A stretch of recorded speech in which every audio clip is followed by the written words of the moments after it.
Welcome back, everyone. Yep, got my mug back up on the videos. We'll see how we do today. Feeling a little bit better, so let's get into it. Got one from Alpha Anthem. She destroyed 24-year marriage because she was bored, ends up regretting it. I'm like, I'm the one who ended it. This was my choice. I have this, in my apartment. This is all my stuff. This is my choice. You don't expect it to hurt 2 years later. So let's get this right. You ended it. You made the choice. But now, 2 years later, it still hurts? Really? Who would have thought? Here's the reality check. Actions have consequences. Sure, maybe in the heat of the moment, breaking up seemed like the solution. But now sitting in your apartment all alone with all your stuff, and now it hits a little different. Okay.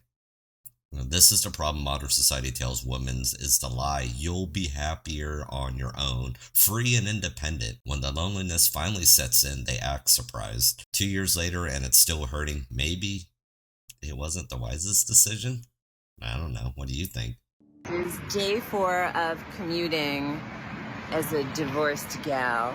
I forget that commuting is like really tiring.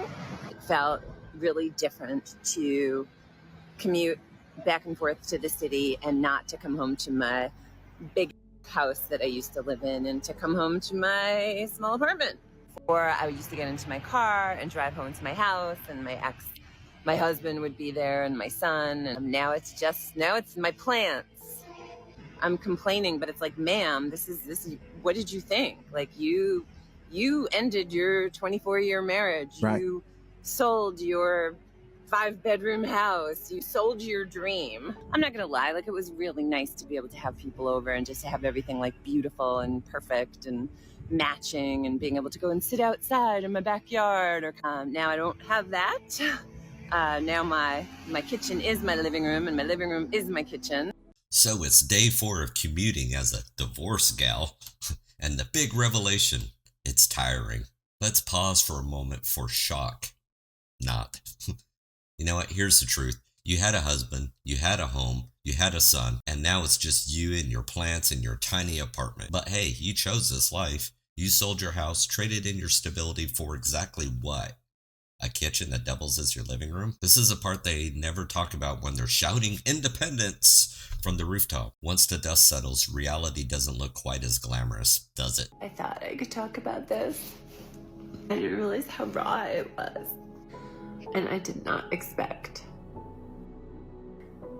having a New York City office that I'm commuting into to stir up all of these feelings. I thought I was so past this. I moved out 2 years ago. I'm not. I had a whole wall in our house of like family portraits. And not in like a corny, horrible way, like in a cool way. Like, I had great pictures.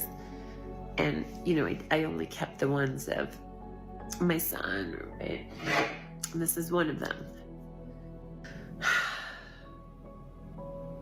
You put together a life with someone, right? And you think you're going to be with them forever. And that's your plan. And you go into it fully, earnestly thinking you're going to be with them forever. And then you're not. I took that of my son on a vacation. I think I was still trying, but unhappy, but trying. It's sad. No one gets married thinking they're going to get divorced. Right? What is it? Half of all marriages, or like how many marriages actually end in divorce? Like, so many, right? She thought she was past it. Doesn't look like it. 2 years ago when she walked out on the life that she built and thought, I'll be fine. But here we are, not so fine after all. A New York City office doesn't fill the void of losing the family wall of portraits, does it? Those memories are still there, haunting you while you sit in your lonely apartment, clutching onto your pictures of your son. Funny how you never kept pictures of your ex-husband. Ladies, you don't get married thinking you'll get divorced.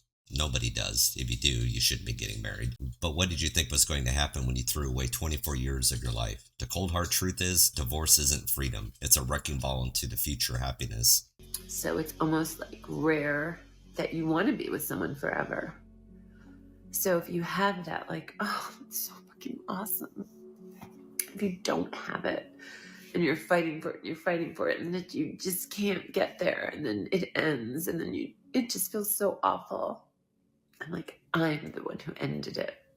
This was my choice. I have this, in my apartment. This is all my stuff. This is my choice. You don't expect it to hurt 2 years later.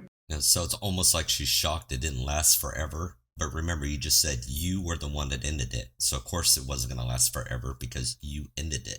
Marriage isn't about endless romance. It's about commitment, struggle, and working through the tough times. Instead, it's become so easy just to throw in the towel and walk away when it doesn't feel good anymore. Now she's stuck in this apartment with her things, laminating over the decisions that was her choice. But guess what? The pain doesn't go away. You wanted independence. Now you're stuck with exactly that. On your own, still hurting 2 years later in a little apartment where your kitchen is your living room. And soon you're going to have like 50 cats. Anyways, guys, it's a short one today. Just kind of testing how I was going to handle being on the camera. But if you like what you've seen, hit that like button, share, subscribe, all that fun stuff. Leave me a comment down below what you guys think. And I'll see you on the next one. Peace.